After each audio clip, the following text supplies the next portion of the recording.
Windsor, Ontario is the capital of lightning strikes in Canada. And like the old saying goes, where there's smoke, there's fire. Well, in meteorology, where there's a severe thunderstorm, there's the possibility of tornadoes.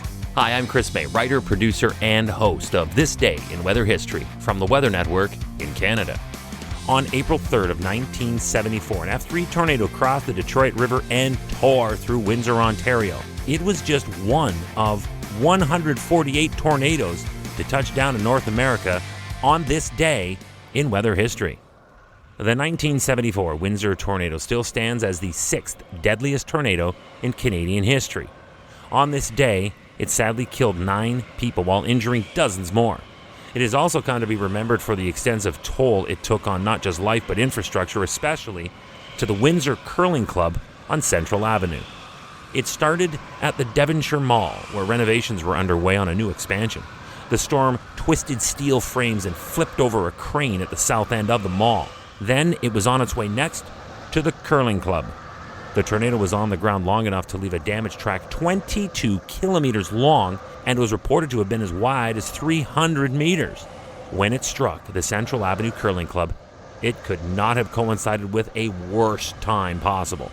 The twister hit the club at 8:09 p.m. that night. Environment Canada's warning went out at 8:15 that night. But around 8 p.m., the place was filled to the rafters with participants and spectators alike all gearing up for the finals of the Chrysler Blue Broom Bonspiel, one of the season's last tournaments, and everyone was there. Remember that this day in weather history can be enjoyed a number of ways. Right now, you are listening to the full version of today's story on your favorite podcast provider, but there is also the daily podcast video short. They are shot right here in my podcast recording studio, so you get that perspective, and oftentimes they will include visuals from that day's event from when it happened in weather history.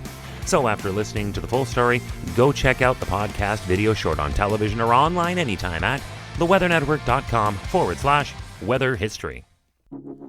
So, by 8:09, the tournament was a few ends into the first game of the night. Quote, "If I remember correctly, we had 6 sheets of ice and we were full." That came from Bill Snellgrove, who was there that night. There was then a deafening clap of thunder, and that's when the tornado promptly ripped the roof off the building, and another connected concrete wall fully collapsed. And when that wall collapsed, it killed Mr. Keith Allen, a 42-year-old accountant, who was one of 8 people killed that night, with that 9th I told you about, who died later in hospital. Keith was Bill's best friend and husband to Louise Gulak, who vividly remembers that night. She remembers when a doctor came into her hospital room with the worst imaginable news anyone could ever hear. Her husband, Keith Allen, was in fact already dead at the scene. Rescue efforts were fast, but in treacherous conditions and in total darkness.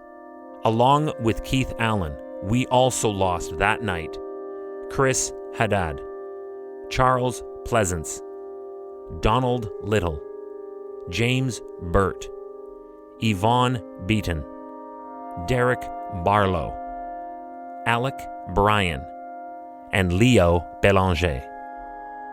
The deadly Windsor tornado was actually the tail end of a super outbreak of storms that also wreaked havoc across a massive area of the United States.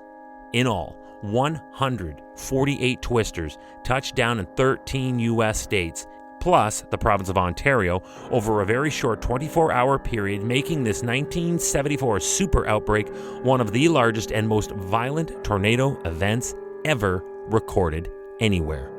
It was responsible for the lives of 330 people, while injuring nearly 5,500 others, traveling a combined total of 4,200 kilometers across the states of Illinois, Indiana, Kentucky, and Alabama. And in Xenia, Ohio, that was where an F5 tornado went nuts. And that's tomorrow in part 2 of this story about the 1974 super outbreak on this day in weather history with me, your host, Chris May. Hey, do you like the podcast? We'd love to hear from you. If you have an idea, go right now to wherever you're listening to me and rate us if you would, please. It's on a 5-star system, and we would love as many stars as you can afford. So rate us, but then also review us.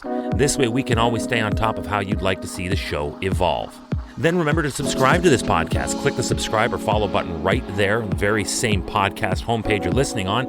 You'll be immediately reminded that the next day is ready to listen to, and you also have access to every episode in the archives. It dates back to June 1st of 2020, so there is a lot that we got to get caught up on this day in weather history.